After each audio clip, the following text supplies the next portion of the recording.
So, hello everyone, welcome back to my channel, and if you don't know me, I am Kush and I scored 682 in NEET 2024. तो यार सबसे पहले मैं आपको बता दूं कि my NEET journey video has already been uploaded at my channel. If you guys are interested in watching that video, then you must go there and check out my video. So, अगर मैं बताऊं, आज हम इस video में बात करने वाले हैं वो है रिसोर्सेज कौन से यूज करे मैंने and everything about mock test. सब बात करेंगे आज वीडियो में कंप्लीटली एक डिटेल। ज्यादा बड़ी वीडियो नहीं होगी, इसलिए एंड तक जरूर देखना।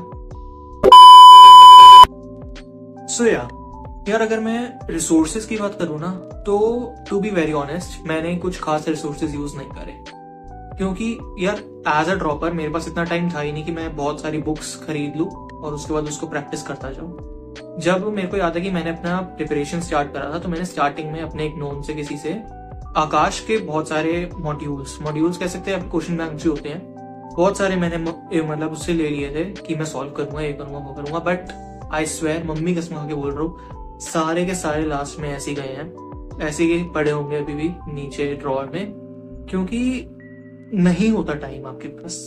एज अ ड्रॉपर, अगर आप ड्रॉपर है, आप मुझसे रिलेट कर पा रहे होंगे कि आपके पास इतना टाइम है ही नहीं कि आप इतने सारे मॉड्यूल सॉल्व कर सको। ठीक है, तो मैं अगर आपको राय दूं एक ड्रॉपर को, तो आप जितना लिमिटेड रह सकते हो ना, उतना लिमिटेड रखो अपने रिसोर्सेज को।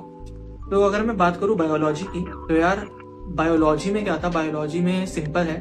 मैंने सबसे पहले तरुण सर और एमडी सर से अपनी बायोलॉजी पीडब्ल्यू के जो ओल्ड लेक्चर वन शॉट्स थे, यूट्यूब पे अवेलेबल होंगे कहीं ना कहीं, वो मैंने एक महीने में कंप्लीट करे थे अपने 23 नीट से पहले, जो कि मैंने अपनी पिछली वीडियो में बताया था। तो वो मैंने एक महीना पहले करे थे एंड नीट 2023 से, और सिंपल वही था, और पूरे साल 0 लेक्चर अटेंड करे फिर, और उसके बाद सिर्फ और सिर्फ एनसीईआरटी पढ़ी।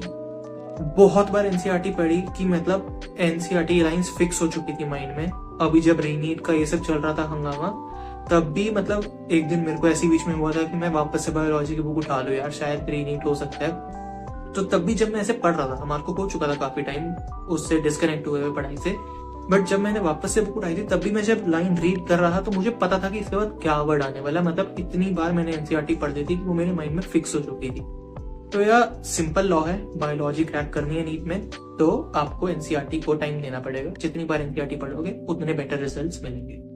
क्वेश्चंस की बात करूं तो सिंपल है, क्वेश्चंस मैंने सिर्फ ज्यादा प्रैक्टिस नहीं करे। मॉक टेस्ट वगैरह में जो आते थे, पार्ट टेस्ट होते थे पूरे साल, उसमें जो आते थे वो इनफ होते थे। बाकी अगर बात करूं तो एक मैंने बुक खरीदी थी पीडब्ल्यू की, एनसीईआरटी पंच, उसको मैंने सॉल्व करा पूरे साल, जितने हर एक चैप्टर को रिवाइज करा एंड देन उसको सॉल्व करा। अच्छे खासे क्वेश्चन थे उसके अंदर, उसको मैंने कंप्लीटली फॉलो करा। और वैसे थोड़े से क्वेश्चंस की बात करूं तो यार मैंने ना neetprep.com नाम की एक वेबसाइट है, वो मैंने PYQs के लिए कंसीडर करी, क्योंकि ना for physics, chemistry and biology तीनों के लिए मैंने उस साइट को यूज करा, क्योंकि मैंने ऐसे एक दिन उस साइट को डिस्कवर करा और देखा कि यार इसमें ना बहुत सिस्टमैटिक वे में आपको हर PYQ दे रखे हैं। तो यार मैंने तो यार वो यूज करा था neetprep.com फॉर माई PYQs, और उसके ऊपर थोड़े बहुत क्वेश्चन प्रैक्टिस भी मैं कर लेता था। सो यार बायोलॉजी तो यही है, एनसीईआरटी पढ़ो अच्छे से, और कोई भी यार एक छोटी मोटी बुक खरीद लो। पीडब्ल्यू की है एनसीईआरटी पंच, जो मैंने यूज करी थी, उसने काफी हेल्प करा मुझे। ओके, सो अगर आगे मैं बात करूं केमिस्ट्री की, तो केमिस्ट्री भी यार ज्यादा कुछ यूज नहीं करा। इसके अंदर क्या होता था केमिस्ट्री में, तो यार आपका ऐसा है कि आप क्लास लेक्चर लो, लेक्चर जितने हो सकते हैं अच्छे से लो, अपने बेसिक्स पहले बहुत क्लियर करो। बुक्स एक सेकंड स्टेप होता है, पहले स्टेप होता है कि आप अपना बेसिक्स बहुत ज्यादा अच्छे से क्लियर करो, क्योंकि अगर बेसिक्स क्लियर नहीं है तो बुक्स धरी की धरी रह जाएंगी, आप घंटा कुछ नहीं कर पाओगे। ठीक है, तो पहले तो आपको अच्छे से अपने बेसिक्स क्लियर करने पड़ेंगे, whether it is physical chemistry, organic और इनऑर्गेनिक। इनऑर्गेनिक में बहुत बच्चे बोलते हैं, जो रैंट करते रहते हैं कि बहुत सारी एक्सेप्शंस है, ये है वो है, सब इलॉजिकल बातें हैं। ये मैंने अपने प्रिपरेशन में एक्सपीरियंस करी। ठीक है, तो सब इलॉजिकल बातें हैं। मैंने मोहित दीद सर को फॉलो करा था इनऑर्गेनिक केमिस्ट्री के लिए, और उन्होंने जैसे पढ़ाया था ना, तो मतलब सिंपल समझ में बात आ गई थी कि अगर आपके बेसिक्स क्लियर है ना इनऑर्गेनिक केमिस्ट्री के, तो आप आराम से ले जाओगे। बट अगर आपके बेसिक्स क्लियर नहीं है तो आप नहीं कर पाओगे, फिर आप वही करते रह जाओगे कि यार बहुत एक्सेप्शन है, ये है वो है। और ऑर्गेनिक में तो यार सिंपल है, जितनी बार लिखोगे रिएक्शंस को उतनी बार आपको याद होती जाएंगी कैसे कौन सी नेम रिएक्शन कैसे थी, मैकेनिज्म कैसे था, रिएजेंट कैसा था। सिंपल जितनी बार देखोगे, मैंने बहुत बार शॉर्ट नोट बनाए, मैंने ब्लैक बोर्ड पे लिख लिख के इतनी बार रिवीजन करी है कि सब दिमाग में फिक्स हो चुका था एंड तक आते आते। और फिजिकल केमिस्ट्री में सिंपल है, बेसिक्स क्लियर करो, फॉर्मूलाज जितने अच्छे से रिवाइज कर सकते हो रख सकते हो, उसको फॉर्मूला को माइंड में रखो।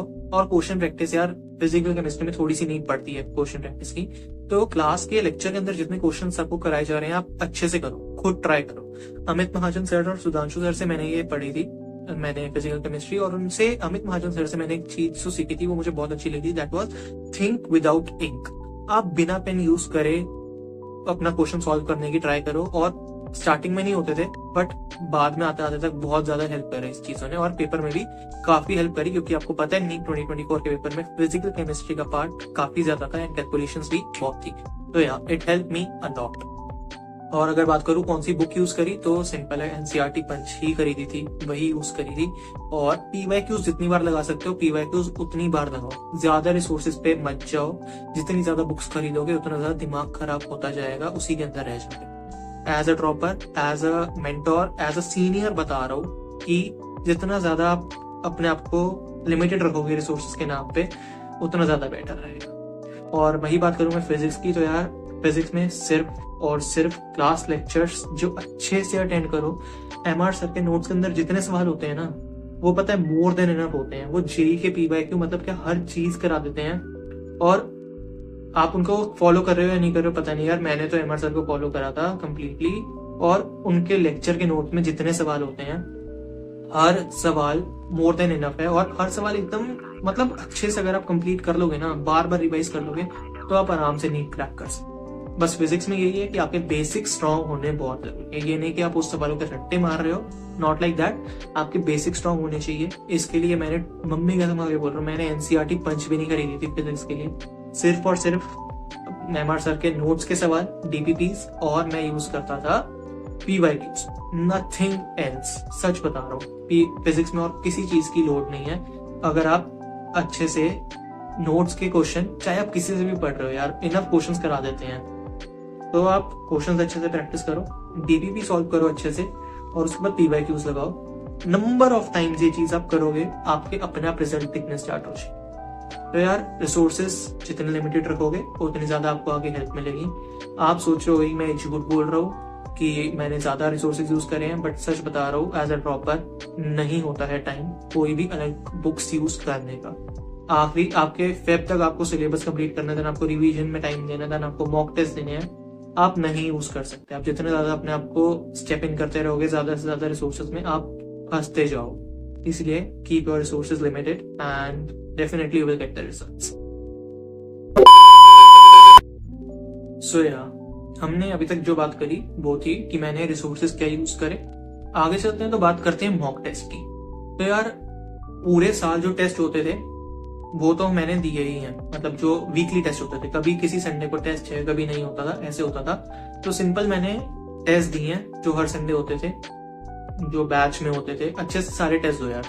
पहली चीज जो आपको माइंड में याद रखनी है ना, वो ये है कि आप टेस्ट कभी भी ना मिस मत करो। आप जितना ज्यादा टेस्ट को मिस करोगे ना, आप गलत कर रहे हो अपने साथ ही, क्योंकि आपको whether you have revise the concept और नॉट, आप टेस्ट जरूर दो, कुछ ना कुछ सीखने को जरूर मिलेगा उस टेस्ट से। मेरे साथ भी ऐसा होता था कि बहुत बार ऐसा होता था कि रिवीजन नहीं कर पाए उस टेस्ट से पहले, बट टेस्ट जरूर दिया क्योंकि उससे कुछ ना कुछ सीखने को मिला। और वो फिर अगर आपके क्वेश्चंस दिमाग में सेट हो गए ना, तो फिर नेक्स्ट टेस्ट में अगर वो ऐसा ही सवाल कोई दिख गया, तो अंदर से जो खुशी आती है ना कि यार ये सवाल वहां पे करा था और अब वापस से देखने को मिलेगा और इसके +4 मार्क्स आपको मिलने वाले हैं, दैट मैटर्स अ लॉट।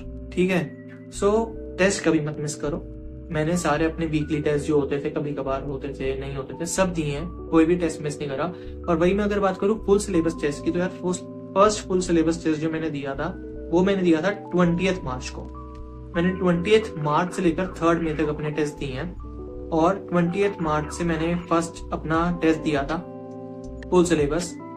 अच्छे मार्क्स थे, फिर सेकेंड डे खराब हो गए, फिर थोड़े अच्छे हुए, फिर खराब। बहुत अजीब सा कर्व था, बहुत टाइम तक मेरा कर्व ऊपर नीचे होता रहा था। कभी मेरे 650 के अराउंड मार्क्स जा रहे हैं, कभी एकदम से 600, कभी कुछ ऐसा था। इसलिए आप कभी भी, अगर आपके साथ भी ऐसा हो आने वाले टाइम में, तो प्लीज निराश मत हो।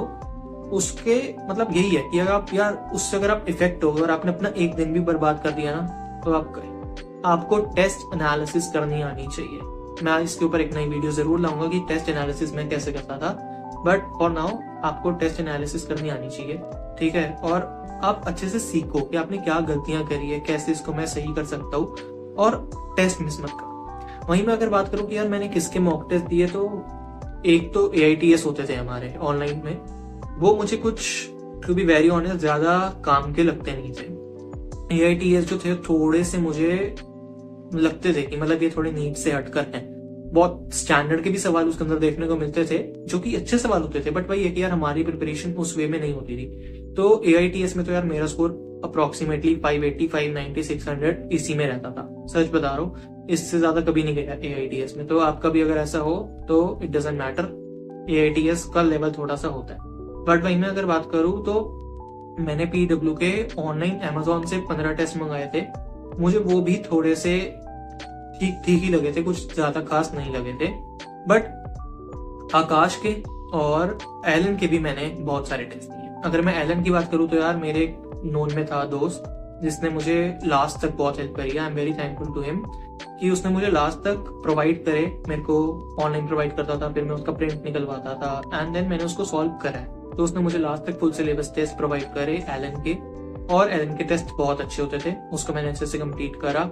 और आकाश के भी टेस्ट मैंने बहुत सारे अटेम्प्ट करे थे और वो भी यार अच्छे से हो जाते थे, ठीक है। तो वही है यार कि अगर आप जितने ज्यादा मॉक टेस्ट दोगे ना, आपका स्कोर अपने आप उतना ज्यादा इंप्रूव होता जाएगा। आप बस कभी टेस्ट मिस मत करो और हर टेस्ट की अच्छे से एनालिसिस करो। आप ऐसा भी नहीं कर सकते कि आप रोज टेस्ट दे रहे हो बट आप ठीक है आपके 650 आया and you left it. No, आपको एनालिसिस करनी पड़ेगी कि आपके बाकी 70 नंबर जो गए हैं वो कहाँ गए।